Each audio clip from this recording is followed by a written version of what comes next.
We've just started recording. I'm going to mute everybody. I welcome all who are able to attend. We're going to go through the portion of Shelach with the summary of events.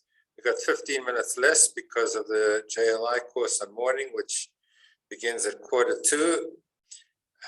Let's try and go through the summary of the Shabbat and then some life messages.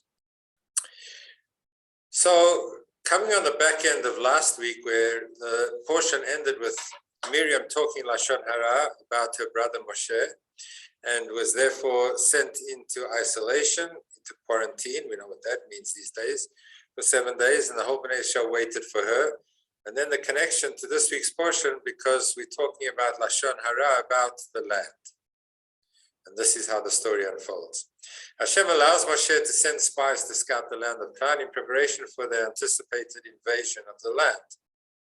They were just minutes away from entering into the promised land. One representative of every tribe, except for the tribe of Levi, was chosen. Moshe instructs the scouts to report on the strengths and the weaknesses of the land. They returned after 40 days with specimens of Canaan's produce, these huge clusters of grapes and fruit carried with multiple people that were so large, and with an ominous report. They report that the land flowed with milk and honey, yes, but that it was impossible to conquer. Only Caleb and Yeshua, representing Yehuda and Ephraim, the two tribes, argued that Hashem would enable them to conquer the magnificent land. The Jewish people cried that they preferred to return to Egypt rather than be defeated by Canaan. Can you imagine how disheartening this was? They rejected the pleas of Yeshua and Caleb, and they stoned them.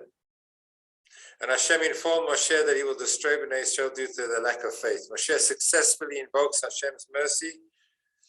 Execution would desecrate Hashem's name, argued Moshe Rabbeinu.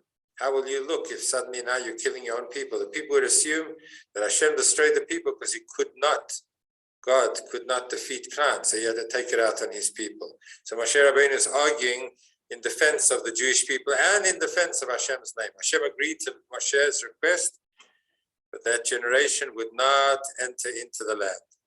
Bnei Israel would wander in the desert for 40 years, and all the males over the age of 20, with the exception of Yeshua and Caleb, would perish. So there was definitely going to be a devastating result. All of that generation would die in the desert. 10 scouts who brought back the rightful reports died immediately. And when the Jews were informed of Hashem's decision, guess what? Now they said, Hashem, no, we changed our minds. No, we're ready to go up. We want to go up to the land. Too late, he cried. A group who entered Israel against Moshe's warning were massacred by Amalek and Canaan. So a whole group of Jews said, okay, so we got to take the land. We'll run. We're going to take the land. But it was too late. Hashem said, now it's going to take time. Full stop. Now there's a couple of odds and ends that happen at the end of the portion that seem to be not related, and hopefully we can come back and visit why, in fact, they are connected. Sacrifices must be accompanied by a wine libation and flour offering mixed with olive oil. So every sacrifice, and also there was an activity called the libation of the wine. On Sukkot it was done with water. The Kohen stood at the top of the altar and poured wine down the side of the altar all the way to the foundation of the great altar. That libation was a practice, a holy practice. Then there's another seemingly disjointed event or instruction, challah. We know when women bake challah, baked bread. So a portion of the dough must be taken and given to a Kohen. Today, symbolically, we separate a small part. We burn it because we don't give it to the Kohen today, but we still remember the mitzvah of taking and separating challah. Sanhedrin, so if men are baking, they would do the same thing. The Sanhedrin that erroneously brings the community to idolatry, God forbid, must bring a special sin offering. The laws regarding an individual who is guilty of idolatry, inadvertently or intentionally, what happens to such a person? And then a story right at the end of the portion that a man is found desecrating the Shabbos and is executed. And the final commandment of this week's portion is the third portion of the Shema that we recite every single day, in fact, a few times a day. Vayomer Hashem Moshe, Daber b'nei Yisrael, v'asu lehem tzitzis. They should make tzitzit, these tassels on the corners of their garment. And when we look at them, we'll be reminded of all the commandments of Hashem, not to follow the temptations of the heart. So the end of this week's portion talks about the mitzvah of tzitzis. Hopefully, as I said, we're going to be able to come back to what the connection is to the story of the spies. We're going to try and move quickly because of our shortage of time. Let's go through some of the thoughts that are expressed. Was Hashem really happy that spies were being sent? Did Hashem initiate the instruction to send spies? No. In fact, the wording is used, Shlach lecha Hashem, send for yourself these emissaries, these spies. As your mind dictates, that's how Hashem says it. Shlach lecha, as you decided. I'm not instructing you. If you so desire, then send. For the people of Israel had come to Moses saying, let us send men before us, as it's written, you all approach me, and Moses consulted with Hashem. So clearly the verses indicate that the Jewish people had initiated this request and need to send people ahead to help them conquer the land. Hashem didn't have a need for this and didn't instruct it until the Jewish people requested it. Then Hashem said, I have said that it's a good land. By your life, I will now give you the option to err. So sometimes when we ask for from our own background or situation of weakness, we actually elicit negative things. And Hashem allows that to happen. So Hashem didn't initiate this whole story of the spies. He allowed it to happen because we requested it. We should often, when we give each other blessings and we say, may Hashem fulfill all of your heart's desires, and we add two more words, for good. Because sometimes our heart's desires are not so good. Hashem shouldn't listen to us because we're not actually doing ourselves a good service. Okay, so Moshe named Hoshea bin Nun, spelled with a hey, Rav Shinaim, so Hoshea, and Moshe Rabbeinu called him Yehoshua. So suddenly we got Joshua's name emerging from the story of the spies, where Moshe Rabbeinu gives an extra letter to Hoshea. He prayed for him. May Hashem save you from the counsel of the spies. So Moshe Rabbeinu had, whether it was obvious or it was in the back of his mind and he wasn't even aware of it, but clearly there was concern that Yeshua would get caught up with the spies, and he gives him an extra letter to his name, a Yud, which is symbolic of Hashem's name. He adds it to Hoshea and it becomes Joshua, Yehoshua. And that gives Yeshua the strength and the confidence and the ability to withstand the pressure of being overwhelmed by the other 10 spies. So that's where Yeshua got his strength, from the Yud. Where did Caleb get his strength from? Because his name was not changed. So we see in the verses that Caleb went off to Hebron. And why did he go to Hebron? Because that's where our forefathers are buried. And this is one of the sources of how important it is to visit the gravesites of great pious and righteous people, because of the power and the strength and the spiritual energy that one is able to absorb and integrate from such a holy place. So when people go and visit the resting place of great righteous people, Caleb did it then and was enhanced with the strength to withstand the pressure of the other spies. Yeshua got it from the Yud that was added to his name. So why did they go up through the Negev? The instruction was, Alu Zeba Negev, go up by the Negev. So Rashi says that's how merchants normally sell their wares. It was the dross of the land. The Negev is a place which is semi-desert.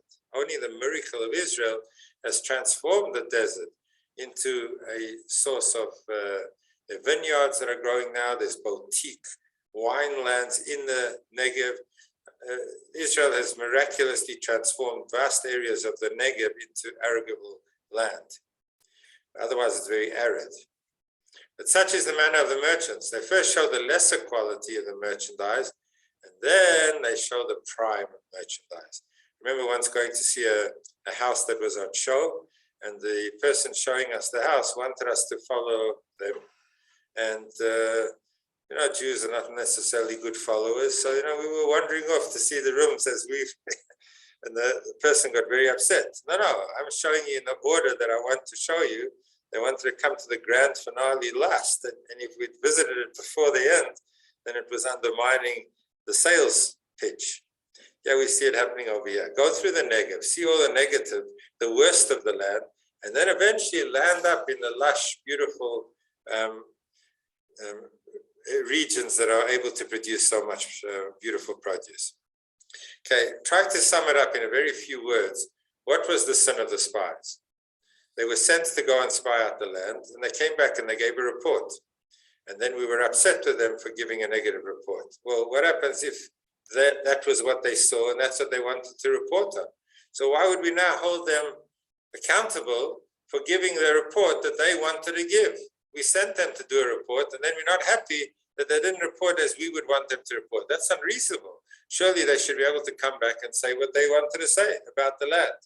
So I'm summarizing 5 different approaches from the classical commentaries on the Torah as to what was specifically the failure of the spies. The first one says that it wasn't the content of what they were saying, but who they were reporting to. Who sent them? Moshe Rabbeinu sent them. Moshe Rabbeinu is the commander-in-chief. Imagine if people were sent to spy out the land, and when they come back, instead of going back to the Pentagon, to the intelligence agencies of the United States of America, they hold a press conference on CNN. So it would be a problem, because even if your content is okay, it's not good to report your content to that inappropriate end user. To go to the press and have a press conference when you're meant to report back to the commander-in-chief is a complete subversion of your responsibility as a spy. So on those grounds, they went to the wrong place. They reported to the wrong people. Secondly, a totally different approach is how you sandwich negative and positive comment, because they did have positive comment too. But when you start off and you say, these are the positive things that are available to you, but, and then you go with a negative and you conclude with a negative. What does that say? That says that I came back with negative, and the positive I only put there to make me more acceptable and to make me feel more legitimate in my reporting, because here I am being objective and here I'm being truthful, I'm giving a balanced report. But whenever a person says the positive, and then enters into a totally different conclusion,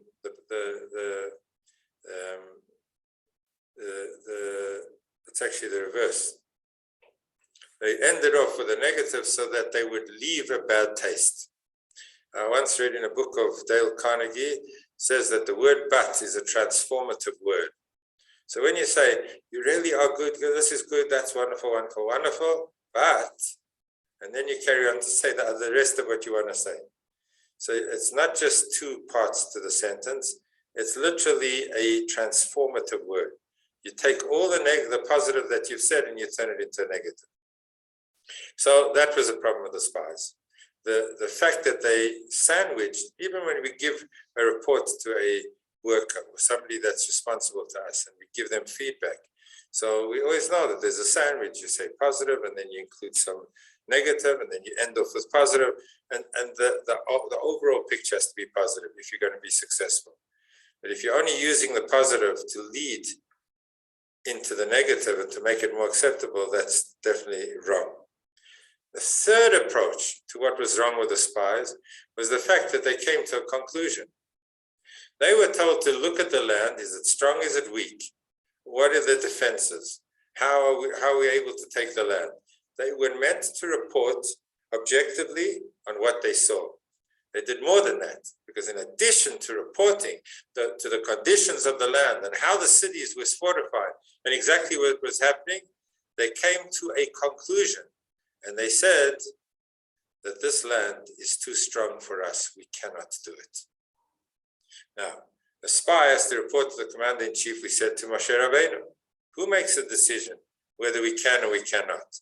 That's for the commander-in-chief to do. That's not for the spy to come to a conclusion and to draw a final decision based on what they saw. That's beyond the parameters of a spy. You meant to say what you see. Don't bring it to a conclusion, which is what they did. A fourth approach to the weakness of and the failure of the spies was the generalization. You know, whenever we talk about marriage counseling and trying to make husbands and wives better in their relationship with one another, one of the things that is always mentioned is do not generalize. You know, when somebody says to somebody else, you always do the following. You never come on time. Whenever you generalize to that point, you take something out of the possibilities of rectifying and dealing with it.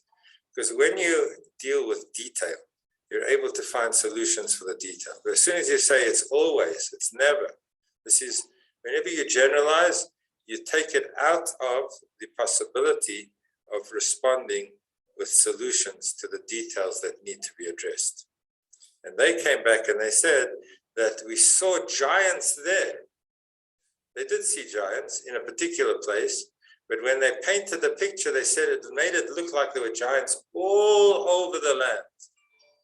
They took specifics and broadened them into the general.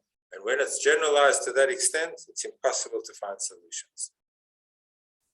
A fifth approach to what was wrong with the spies' report is they came back and said that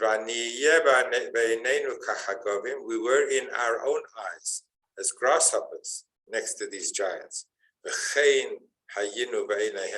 And that is how we were in their eyes. How did they say it? They said, we were like grasshoppers in our own eyes next to them. And that's how we were in their eyes. And all the commentaries say, how did they know what was the opinion of the people there? They can't know what's in other people's minds. They can know what's in their own mind. But we talk about in psychology projection. When you see yourself as worthless and irrelevant, that is how people will eventually see you. You plant the seed and you attract the negative perception that people have, which started with your own negative perception of yourself. And to apply all of these things in our own lives. A, to report to the wrong people. How many times do parents gather together in the parking lot of the school or in the kiddush area of the shul and talk about all the problems of the chairman and the rabbi and the chazan and the choir and whoever it is? And they talk to all the people that can least affect change. If you want to report to the person who is able to make a difference. Don't hang loose and go and talk about it to people that are least able to resolve it. That is a failure that the spies had, and we often do it ourselves. Negativity, we often talk in ways that are negative. Negative attitudes about South Africa or about the condition or environment, and negativity breeds negativity. When you talk with a negative slant, it creates a negative environment. Coming to conclusions. We often are not the experts to come to conclusions, and in areas that we're least proficient in, we think we are. We make decisions relating to education and relating to the future of our children without consulting proper professionals. We think that we can come to a conclusion based on our perceptions or what we are able to see. We come to conclusions. Be careful not to overreach and overextend ourselves beyond our ability to come to conclusions that are beyond what we are able to do. Generalizing, clearly a problem in our lifestyles and in our speech, that we talk much, much broader about problems and therefore take it out of the possibility of responding to the details in a way that can fix it. Negative self-perception, we live in such an unfortunate time of mental health being undermined and being weak, and people dealing with all kinds of maladies and psychological issues and problems. And so many of those come down to the core issue is having negative self-perception, thinking that we don't matter, that we're worthless, and we're nothing. And then a short hop from that is, why should I live up to any standard or expectation of myself or Hashem? I'm worthless. And when we start off with a negative self-perception, we project it onto everything around us. And to sum all of these thoughts, because they're very practical, if you're talking about life messages, these 5 points are so relevant to all of us in life, is the fact that we started off by saying that there's a connection between Lashon Hara and Lashon Hara. Moshe Rabbeinu was spoken about by Miriam in last week's portion. She spoke Lashon Hara about her brother, and now we're talking Lashon Hara about the land. So often we talk about physical objects as if they have feelings. People, when you talk Lashon Hara, you can bring about tremendous pain to another human being. What pain is brought to the land? The land doesn't suffer the consequences of our Lashon Hara. But land, you don't actually ever see land feeling bad or embarrassed or being red-faced or white-faced.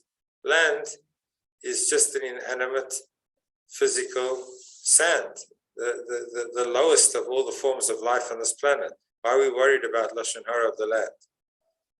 You know, on Friday night when we cover the challahs, one of the reasons, besides the fact that we reenact the covering of the manna in the desert, the spiritual, miraculous food was covered by dew by Hashem, so we reenact that by covering the challahs. But one of the other reasons is that challah would be the first blessing we always make. We always make the most prominent food is bread, and therefore we make a bracha of bread, and that constitutes a meal. And then most of the other brachas don't have to be made inside the meal because the bread bracha covers them all.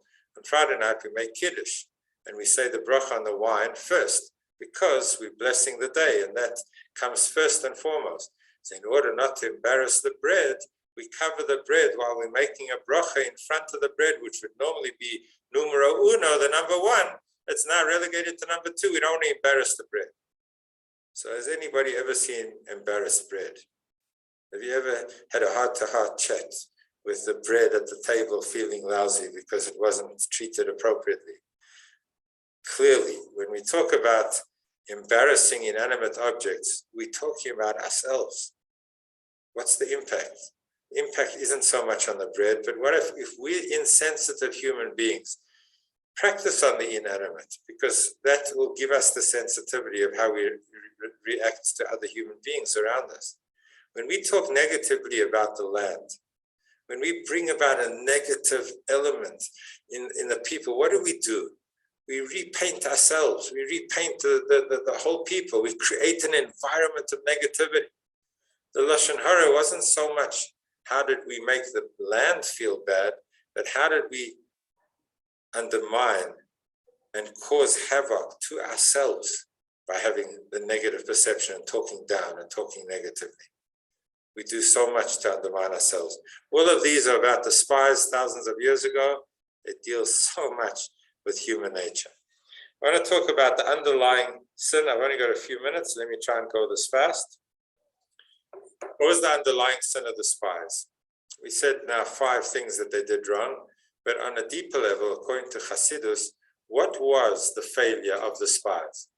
The failure of the spies, according to Hasidus, was that we had good people that had come out of the land of Egypt, that had experienced many miracles, and they were on the way to the promised land. Did they not know that God had the power to overwhelm the giants that lived in the land of Canaan? Why wouldn't they know that? What had they seen with their own eyes? They saw the mightiest army of the entire world, the Egyptian army, being laid waste by Hashem opening up the sea, and in 1 second, the power of Hashem rendered the most powerful army in the world to be nothing, to be like dust. They were just overwhelmed by the crashing sea. Hashem had brought about manna in the desert, miracles. They weren't conditioned by natural events. Hashem transcended all the natural events in their lives. So what were they worried about now? That they were standing in front of giants in the land of Canaan. Didn't Hashem have the power to overwhelm these giants in the lands of Canaan? Hashem had done all the miracles, the 10 makos, the 10 plagues in Egypt. Hashem could do anything. They knew it. And even more difficult to understand is why when Kalev and Yoshua respond, they don't say that. That would be the most obvious response. What do you mean we can't take the land? Look at this miracle that Hashem did. Look at that miracle Hashem did. Hashem is a miracle worker. He can take care of anything. We've got nothing to worry about. They don't even say that. So why are we not thinking about and referring to the miracles to remind ourselves that Hashem can do anything? And the answer is that these spies knew. They knew that Hashem can do miracles. So what was their problem? They said we're on the precipice of moving from the world of miracles into a world of responsibility, human responsibility, human endeavor, human accountability. In the desert, we are in the embryonic stage of our existence. And there, miracles happen in the womb of Hashem when He simply takes care of everything with miracles. He pressed our clothes, He had a pillar of fire, night clouds protected them by day. Everything was miraculous. But now they were entering into the promised land. This was going to be post-birth. And now suddenly they weren't going to be taken care of by the mother in the womb. Now they have to live and exist outside the comfort and protection of the womb. Hashem was asking them to go into a promised land. And there they'd have to work the fields. And there they'd have to produce. They wouldn't have manna. The miracles are over. Now we're going into a world that we have to deal with the physical elements. And they were concerned that the physical elements would overwhelm the Jewish people, that we shine and we are filled with this luster of gorgeous beauty because we are in the shadow of Hashem, in the bright shining of all of His miracles surrounding us. But now you're wanting us to leave the desert and to enter into the land, said the spies. Eretz ochelet yoshveh, this land devours its inhabitants. We are afraid that if we leave the miraculous arena of the desert and enter into the physical responsibilities of a real world, it will devour us. We'll be overwhelmed by it. We'll be undermined by all of the responsibilities in the physical world. You're asking us to leave the world of the miracles. We know that Hashem can do miracles, but once we leave the world of the miracles, we are going to not survive. And that's why Kalev and Yoshua didn't say Hashem can do miracles, because that wasn't the issue. What did they say? They said, Alo na'aleh, we'll go up, we'll go up. This land, this earth that you see as undermining your possibilities, as limiting the scope, because you're now leaving the world of miracles and you're going to have to deal with the physical world and the challenges of the physical world, and that's going to drag you down. We're telling you, Alo na'aleh, you can elevate yourself up and above. Alo na'aleh, twice as high. The world of challenges allows for growth that is unprecedented, that could never be achieved in the desert. As we say to the child that doesn't want to get born, leave me here, it's warm and it's comfortable, I want to stay in the womb of my mother. I don't want to go into this world that is filled of all of these challenges. What do we say to the child? You want to walk? You want to talk? You want to grow? You want to achieve? You can't do that in the womb. It's only in the world out there, when we encounter the darkness and the challenges, that we have the capacity for growth. And that's what Yoshua and Caleb said back to the spies. It's not as you say that the challenge is going to devour us. The challenge affords us the opportunity of unprecedented growth. We've reached the point that we have to end.